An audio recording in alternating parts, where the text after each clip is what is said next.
آج کا جو قافلہ ہے جو مدینہ شریف کی طرف جا رہا ہے، آج اس محفل میں پچھلے 6 مہینے سے تلنگانہ اسٹیٹ حج کمیٹی کی کوشش رہی کہ ہر اضلاع کے فلائٹ ایک ساتھ جائیں. جیسے کہ کریم نگر کے لوگ ہیں وہ تربیتی کیمپ میں ایک ساتھ بیٹھے ہیں، پلین میں بھی ایک حج کمیٹی میں بھی ایک ساتھ ہے تو پلین میں بھی ایک ساتھ رہیں گے، مدینے کے ہوٹلوں میں بھی ایک ساتھ رہیں گے، یعنی تمام حج جو ہے ایک ساتھ کر کے واپس آئیں گے. تو اتفاق کی بات یہ ہے کہ جو علماء اکرام آپ حضرات کو تربیت دیے ہیں آج وہ اسٹیج پہ تشریف فرما ہے. آج اس پلین کے اندر جس کی کیپیسٹی 285 سے زیادہ ہے، اس کے اندر کریم نگر کے 94 ہے، کھمم کے 45 ہے، پیداپلی کے 18 ہے اور جگتیال کے بھی لوگ ہیں، دیگر حیدرآباد کے لوگ ہیں. تو الحمدللہ آپ حضرات کو مناسک کے حج کے ساتھ ساتھ آپ کو وہاں کی گرمی کے تعلق سے، وہاں پر پیدل چلنے کے تعلق سے ان تمام چیزوں کو ٹریننگ دی گئی ہے. الحمدللہ آپ تیار ہو کر جا رہے ہیں. اب یہ ہمارا حج کمیٹی کا مدینہ شریف کا آخری قافلہ ہے. اس کے بعد سے جو قافلے ہوں گے وہ مکہ شریف کو جدہ کو پہنچیں گے، کیونکہ آپ لوگ سرکار دو عالم صلی اللہ علیہ وسلم کی بارگاہ میں جا رہے ہیں. مجھ سے قبل علماء کرام نے کہا کہ درود السلام کے تحفے لے جاؤ، وہاں پر 1 منٹ بھی خالی مت رہو. جب یہ گفتگو ہو رہی تھی امام مالک رضی اللہ تعالیٰ عنہ کا وہ واقعہ یاد آ رہا ہے. انہوں نے کئی سال اپنے زندگی کے مدینے میں گزارے ہیں.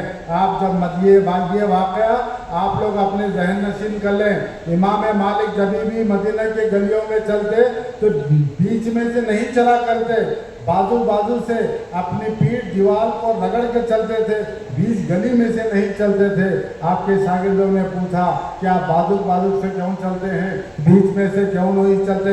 تو امام مالک فرماتے ہیں بیچ میں سے ہو سکتا ہے میرے آقا کا قدم پڑا ہو، اس قدم پہ میں اپنا قدم ڈال دوں تو میں بے ادبی سمجھوں گا اس کو. یہ امام کا یہ عقیدہ تھا. آپ نے اتنے سال اپنی زندگی گزاری، جب بھی آپ کو حاجت ہوتی تو آپ مدینے کی باؤنڈری بارڈر پہ چلے جاتے، ایک پاؤں اپنا مدینے کی زمین پہ رکھتے، دوسرا بارڈر کے باہر رکھ کر آپ جو ہے فارغ ہوتے تھے. تو آپ ایسا کیوں کرتے ہیں؟ تو آپ فرمایا میں اپنی موت مدینے کی سرزمین پہ ہی چاہتا ہوں، ایسا نہ ہو کہ میں مدینے کی سرحد کے باہر چلے جاؤں اور میرا دم نکل جائے. تو ہمارے علماء کرام کا عقیدہ، ہمارے بزرگان دین کا عقیدہ، ہر مسلمان کا زندگی میں خواہش ہوتی ہے کہ ایک مرتبہ اسے حج ہو جائے، سرکار دو عالم صلی اللہ علیہ وسلم کی گنبد کا اسے نظارہ مل جائے. سرکار نے فرمایا جو کوئی میری مزار کی زیارت کرے گا وہ گویا کہ ایسا ہے کہ زندگی میں اس نے مجھے اپنی زیارت کی ہے، اور سرکار فرماتے ہیں اس کی شفاعت مجھ پر واجب ہو گئی. بہرحال حضرات وقت ہو رہا ہے، ایک خاص باتیں آپ لوگوں کو کہنا چاہتا ہوں. واپسی کے ٹائم پر آپ لوگ الیکٹرانک آئٹمس نہ لائیں، سونا خرید کے نہ آئیں، کیونکہ ایئرپورٹ پہ چیک ہوتا ہے. آپ جتنا پہن کے جا رہے ہیں اتنا ہی لے کے آئیے، اور کوئی بھی الیکٹرانک آئٹم ساتھ میں نہ لائیے. دوسرا، حج کمیٹی کے تعلق سے وہاں پر کئی لوگ کہہ رہے ہیں کہ ہم حج کمیٹی سے اجازت لیا، اتنے روپے ریال دے دیجئے ہم آپ کو کھانا دیں گے. حج کمیٹی کے کوئی وہاں پر نہیں ہے. حج کمیٹی نہ کوئی سم کی ذمہ دار ہے، نہ کوئی ٹیلی فون کی ذمہ دار ہے، نہ وہاں کے کھانوں کی ذمہ دار ہے. ہمارے حج انسپیکٹرز، اور خاص بات یہ ہے کہ ہم کوشش کریں کہ اضلاع کے لوگوں کو ایک ساتھ رکھیں گے. کریم نگر والے ایسے خوش نصیب ہے، ہمارے حج انسپیکٹرز بھی آئے تو وہ بھی کریم نگر کے آئے آپ لوگوں کے ساتھ. اب تمام ذمہ داری آپ دونوں کی رہے گی، لے جا کے واپس لانے کی. کسی قسم کا کچھ بھی دشواری ہوئی تو یہ حضرات آپ کے ساتھ ہے. اور ہمارے آخری فلائٹ سے اسسٹنٹ ایگزیکٹو آفیسر بھی آپ کے بیچ پہنچ رہے ہیں.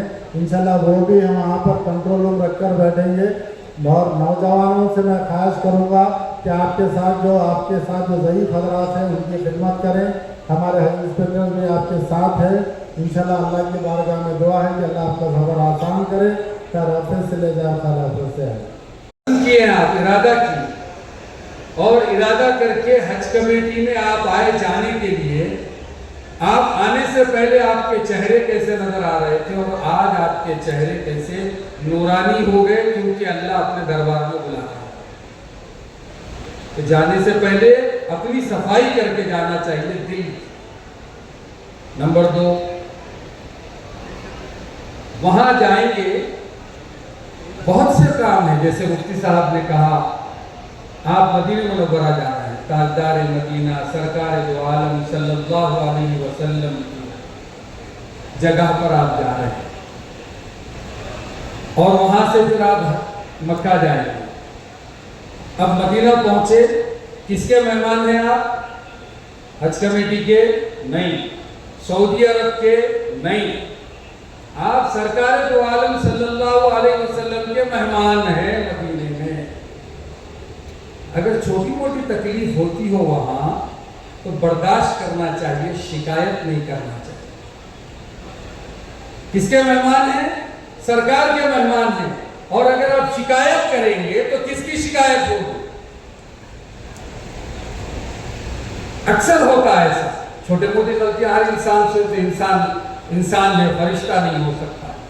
ویسے الحمدللہ اس سال ریاستی حج کمیٹی کے چیئرمین صاحب اور ان کے ممبران اور اراکین نے خوب محنت کی، ماشاءاللہ اچھے پروگرام کیے، اچھے انتظامات کیے، زیادہ سے زیادہ جتنا ہو سکتا ہے۔ تو یہ کام کمیٹی کا ہے، فلائٹ تک آپ کو پہنچانا، فلائٹ میں بیٹھ کے وہاں اترنے کے بعد سے واپس آنے تک سعودی حکام کا کام ہے، آگے کا کام کرنا۔ تو شکایتیں نہیں ہونی چاہیے۔